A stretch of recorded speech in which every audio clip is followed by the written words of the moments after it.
Il y a quelques mois, le film d'animation Vice Versa 2 est sorti au cinéma. Je ne sais pas si vous êtes allés le voir, comme moi. Très sympa. Après s'être concentré sur l'enfance de Riley, ce deuxième film parle de son adolescence et des nouvelles émotions qui font surface à cette période. Alors parmi elles, il y a l'anxiété, l'ennui, la honte, la nostalgie et l'envie. J'ai raté mon coup. L'envie. Voici le petit personnage de l'envie. Et j'ai appris que toute sa tête représente un œil géant. Est-ce que vous le voyez avec ses cheveux, c'est les bords de l'œil, en fait. Un œil géant qui observe tout parce qu'il se compare. Elle est toute petite, mais elle est pourtant bien présente dans l'histoire. Au-delà de ce petit personnage sympa et mignon, l'envie, c'est quand même un sujet qu'on n'aime pas trop aborder. Après tout, l'envie fait quand même partie des 7 péchés capitaux. J'aime beaucoup cette image. Parce que ça pourrait bien être une des choses dans la vie qui rend le monde misérable. En tout cas, c'est ce que l'on constate dans la vie de Saül. Au travers d'une histoire qui est clairement faite pour être adaptée au cinéma, je comprends pas comment ça n'a pas été encore fait, parce qu'on a vraiment tout ce qu'il faut, une intrigue, du drame, de l'action, de la violence, des campagnes militaires, une romance, de l'amitié, bref, tout ce qui est fait pour un bon blockbuster, comme on dit. Nous découvrons une des émotions les plus humaines et comment elle peut nous jouer des tours. Alors ce matin, comme Léa le disait, nous continuons notre série de messages sur l'écoute. Rappelez-vous, nous avons vu que Dieu parle de multiples manières, comment on pouvait l'écouter et comment, après avoir écouté, nous avons besoin de prendre position pour le bien. Et aujourd'hui, nous allons nous pencher sur ce qui se passe quand on n'écoute pas. Nous sommes toujours dans le premier livre de Samuel. Et nous allons parler du chapitre 18 qui nous fait découvrir un nouveau personnage, je viens de le mentionner, Saül. Après les fils d'Élie, dont on a déjà parlé, voici un autre contre-exemple. Son histoire, elle est assez tragique. Au début, il est très prometteur. Grand et bel homme, il est choisi par le prophète Samuel pour devenir le premier roi d'Israël. Donc c'est quand même extraordinaire. Il n'y avait pas de roi avant. Mais malheureusement, à plusieurs reprises, Saül a préféré d'écouter d'autres voix que celle de Dieu. Et cela l'a mené à écouter la voix de l'envie. Une toute petite émotion au début qui s'est véritablement emparée de lui, c'est pour ça que j'aimais bien l'image d'avant, et qui l'a mené à sa chute. Comme le serpent Kaa dans le livre de la jungle, l'envie siffle des choses à nos oreilles. Et si on lui donne notre attention, nous pouvons nous faire hypnotiser par elle et perdre confiance en Dieu. Je vous invite donc à lire un extrait de cette histoire dans le premier livre de Samuel, chapitre 18, versets 6 à 16, et je vous les affiche juste ici. Donc, juste pour un peu de contexte, la scène se déroule juste après qu'un jeune homme, David, vient de tuer un ennemi juré du peuple hébreu. C'est le fameux Goliath, David contre Goliath. Voilà ce qui s'est passé juste avant. Au retour de l'armée, après que David eut tué le Philistin Goliath, des femmes de toutes les villes israélites vinrent à la rencontre du roi Saül. Elles chantaient et dansaient au son des tambourins, des cymbales, en poussant des cris de joie. En chœur alterné, comme on a fait d'ailleurs ce matin, en chœur alterné, elles proclamaient joyeusement « Saül a battu des milliers d'ennemis, David en a battu des dizaines de milliers. » Saül fut agacé, irrité même par ce chant. Il se disait « On lui en accorde 10 fois plus que moi. Pour peu, on lui donnerait encore la royauté. » Dès ce moment, il regarda David avec jalousie. Le lendemain, un esprit mauvais envoyé par Dieu se saisit de Saül, qui fut pris d'exaltation dans sa propre maison. David, lui, jouait de la lyre comme les autres jours. Et Saül tenait sa lance à la main. Soudain, il brandit sa lance en se disant « Je vais le clouer au mur ». Mais par 2 fois, David évita le coup. Saül eut peur de David, car il comprit que le Seigneur l'avait abandonné pour être avec David. C'est pourquoi il éloigna David de lui en le désignant comme chef d'un de ses régiments. Dès lors, David participa aux expéditions à la tête de sa troupe et à chaque fois, il rencontrait le succès, car le Seigneur était avec lui. Saül était effrayé lorsqu'il apprenait les grands succès de David. Par contre, les gens d'Israël et de Juda aimaient tous David, car c'était lui qui commandait dans leurs expéditions. Donc ce passage nous montre bien ce qu'est l'envie, je trouve, et ce qu'elle nous siffle. L'envie, c'est plus costaud que la jalousie. En fait, ce n'est qu'un aspect de l'envie. Parce que l'envie, ça commence par une simple comparaison. Voilà, Saül entend le chant des femmes et puis il voit la différence entre ce qui est dit de David et de lui, et il se compare à David. L'envie, c'est le sentiment de ne pas pouvoir apprécier qui on est ou ce qu'on a, mais de le comparer aux autres. Parce que, quand même, quand on prend un petit peu de recul de cette histoire, et quand on y réfléchit, Saül, il est aussi victorieux dans l'histoire. Il est aussi chanté par les femmes. C'est pas rien, quand même. Mais Saül, lui, il entend autre chose. Il entend que c'est moins bien ce qu'il a fait. Et cette comparaison le mène à envier David, à le jalouser. L'envie, c'est pernicieux quand on creuse. C'est ne pas être capable d'être satisfait de ce qu'on a. Et quand on voit quelqu'un de plus beau ou qui a plus réussi, on se sent moins que rien. À l'inverse, quand on voit quelqu'un qui a moins bien réussi, ou qui galère plus que nous, on a un sentiment de « Ah, quand même, moi, voilà, je gère, voilà, un peu plus accompli que les autres, quand même. » Mais c'est mal foutu comme système, vous êtes d'accord quand même? On est malheureux quand les autres sont heureux et on est heureux quand les autres sont malheureux. Enfin, il y a quelque chose qui va pas dans ce truc. Notre Père, c'est pas nos propres accomplissements, nos atouts, ce qu'on a fait nous, voilà. Non, c'est ce que les autres font par rapport à nous. Peu importe si on est riche, si on est intelligent, si on est quoi que ce soit, l'envie nous pousse à être le plus riche, le plus intelligent, le plus, etc., etc. Sinon, ça vaut nada. Ça vaut rien. Et c'est épuisant, en fait. Saül aurait pu voir sa propre réussite au lieu de se comparer à David. C'est pas comme s'il n'était pas quand même le roi qui est allé se battre à la guerre. Et tous les rois ne font pas ça. Enfin, il n'est pas resté à la télé, regarder la télé chez lui tranquillou pépère. Non, il y est allé quand même, le gars. Il y avait plus de mérite qu'un roi aille se battre qu'un simple guerrier. C'était son job et il fallait y aller. Donc, intéressant. Mais non. Il écoute la voix de l'envie. Il se focalise sur ce qui lui manque. Dans notre société, ce que je viens de dire, en fait, je me suis rendu compte que c'était pas si choquant que ça. Parce qu'après tout, beaucoup de publicités jouent sur l'envie, pour inciter à la consommation. Nous faisons croire que nous avons besoin de tout ce que les autres ont, Mais malgré sa petite bouille toute mimi, l'envie, c'est une émotion puissante. Et j'aimerais dire aussi violente, quoi. Dans son livre Tactique du diable, C.S. Lewis, l'auteur de Narnia d'ailleurs, décrit, alors c'est exceptionnel ce livre, il décrit un démon qui envoie des lettres à un apprenti démon pour lui enseigner comment détruire la foi des humains. C'est excellent. Et à un moment, le démon, il lui raconte ce qui s'est passé dans un événement qui s'est passé. Il a dit, ouais, j'ai fait un toast à un moment lors d'un banquet en enfer avec tous les démons. On était là, on faisait la fête.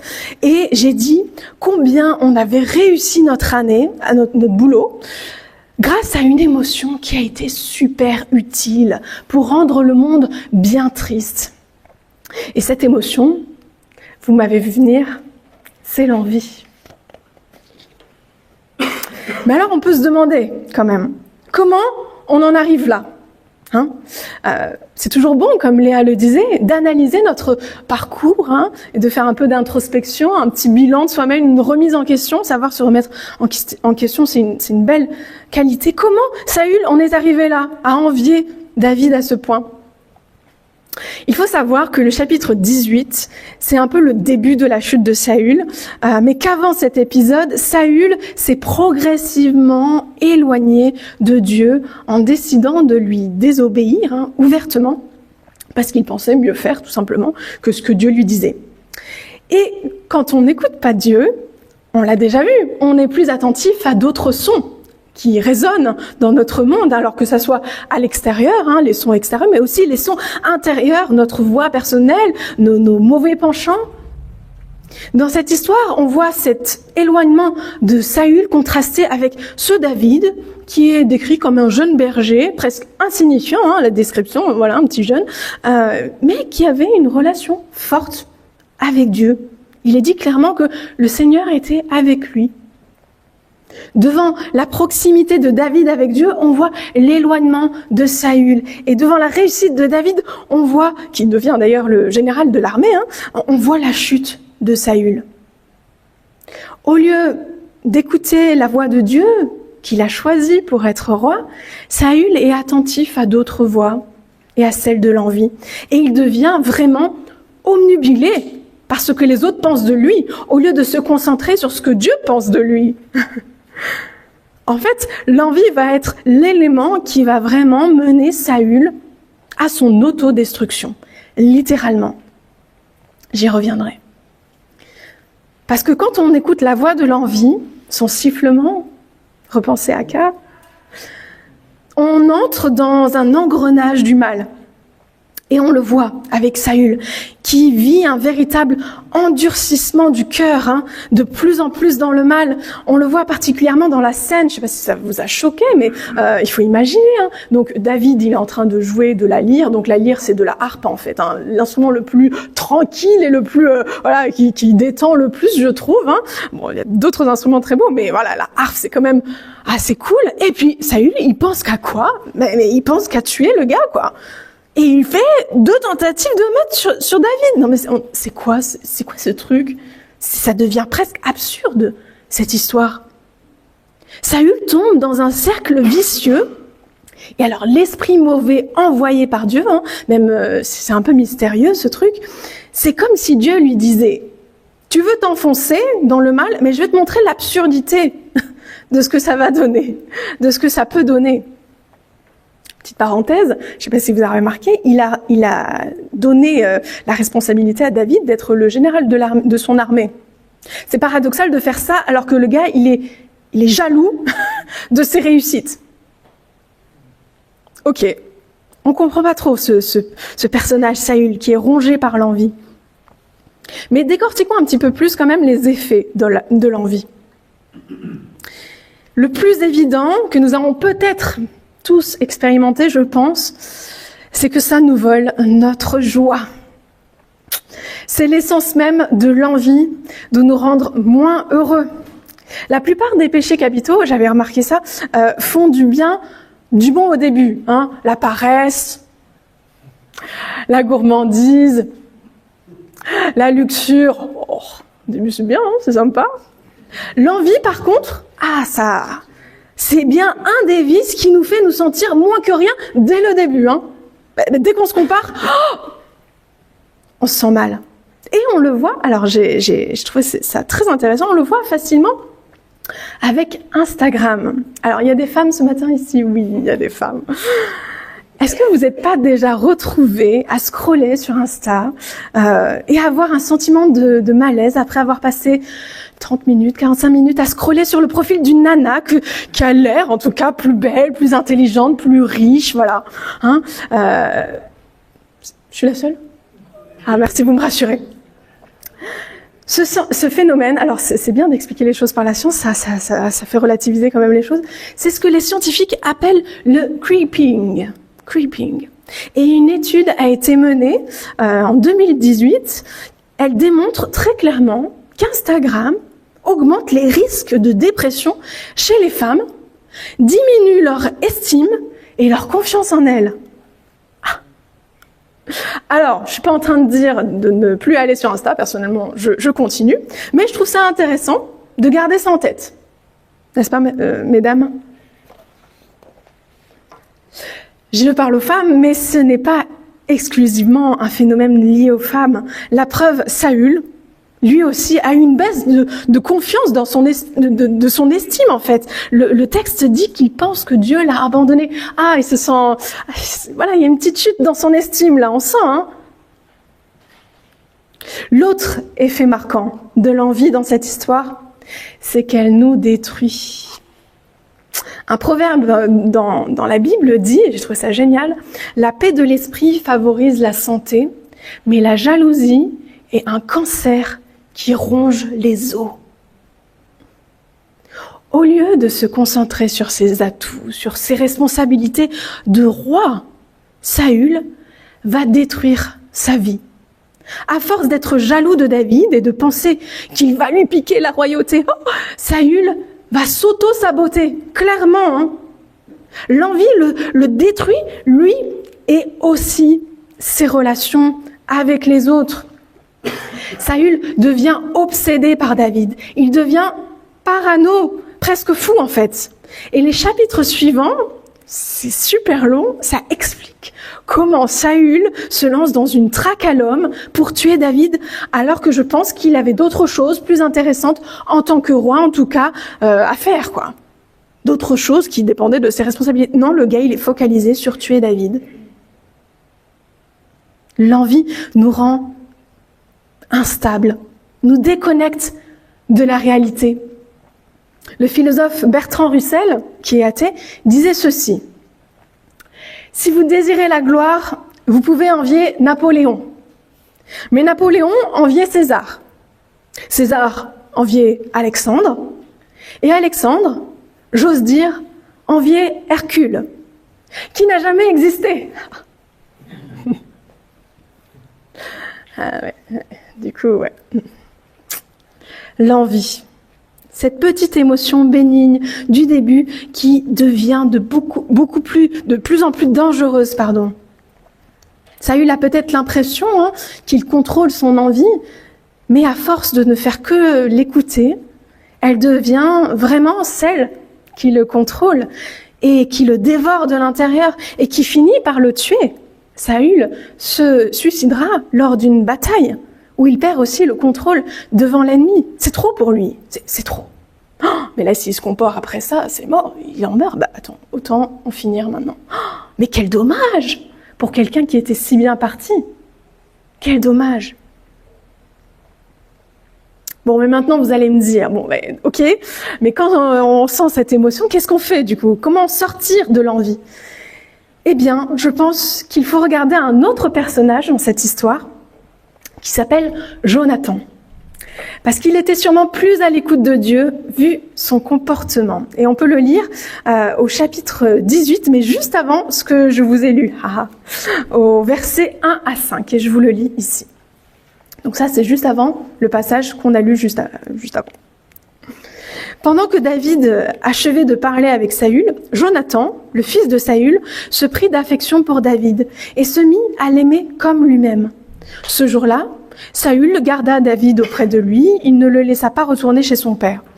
Et Jonathan conclut un pacte d'amitié avec lui, car il l'aimait comme lui-même. Il ôta le manteau qu'il portait et le lui donna. Il lui offrit également ses habits militaires et même son épée, son arc et son ceinturon. Chaque fois que Saül l'envoyait en expédition militaire, David remportait des succès. C'est pourquoi Saül lui confia le commandement de ses troupes de choc, ce qui plut autant aux soldats qu'aux officiers du roi. Jonathan, donc, c'est le fils du roi Saül, et donc l'héritier du trône.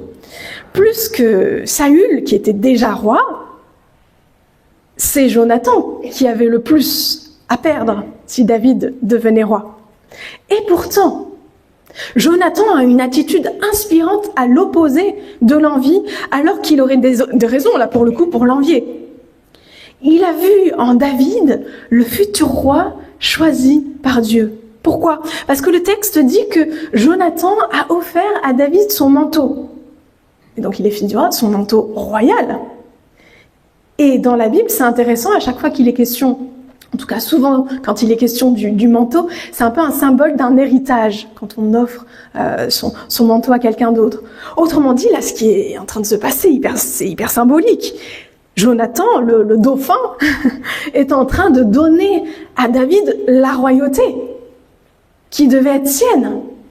C'est un peu comme s'il lui filait sa couronne, là. Jonathan voit en David quelqu'un qui pourrait être un bon roi. et il décide d'investir en lui. Et quand il lui donne sa tenue militaire, avec notamment son épée, il est en train de se mettre sous son commandement, là, à son service. Quel bel acte d'amour, hein. Et c'est répété plusieurs fois hein, dans le passage, il l'aimait comme lui-même. Aime ton prochain comme toi-même. Quel bel acte d'amour. Après tout, c'est comme ça que le chrétien Paul décrit l'amour qui vient de Dieu dans sa première lettre aux Corinthiens. Il dit « L'amour n'est pas envieux ». C'est un amour qui est heureux que si les autres le sont aussi. Mais c'est dur. C'est dur, hein, faut le dire quand même. C'est dur cet amour, la barre est très haute, en tout cas pour moi. Voilà pourquoi nous avons besoin d'écouter la voix de Dieu qui peut nous inspirer cet amour. Voilà pourquoi nous avons besoin d'écouter la voix de Jésus. La voix de Jésus qui lui aussi a laissé son manteau quand il est mort sur une croix. Il a laissé ses vêtements. Il a laissé de côté sa royauté pour que nous puissions devenir, nous, héritiers de Dieu, des fils et des filles du roi de l'univers. Et à cause de cela, de cet héritage hein, qu'on reçoit, qu'on ne perçoit peut-être pas encore bien aujourd'hui, parenthèse, David n'est devenu roi que 20 ans après cet épisode-là. Donc voilà, peut-être aujourd'hui on ne perçoit pas encore bien notre héritage que Jésus nous a donné. Mais quand même, à cause de cet héritage, nous n'avons plus besoin d'envier qui que ce soit. Nous pouvons être libres des voix qui essayent de nous hypnotiser pour qu'on soit leur pantin. Parce que nous ne dépendons plus de ce que disent les gens à notre sujet ou ce que nous pensons même de nous-mêmes. Et oui, notre voix aussi, elle peut nous dire des choses.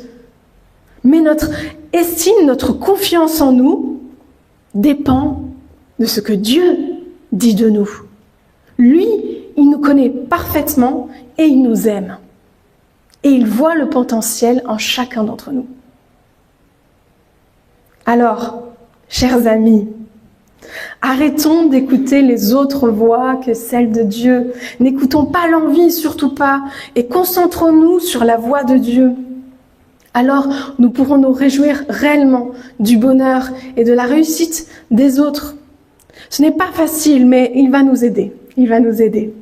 Comme Ulysse, quand il revient d'un voyage et qu'il passe par un endroit où il y a des sirènes, et pour éviter de succomber au chant des sirènes qui pouvaient faire périr en fait les marins, parce qu'ils devenaient vraiment hypnotisés et puis se jeter et puis mouraient, quoi. Ulysse décide de s'attacher au mât du navire pour ne pas succomber. Nous aussi, les amis, attachons-nous à la croix de Jésus, qui peut être un mât dans les tempêtes de la vie, qui nous fera tenir jusqu'au bout de notre voyage.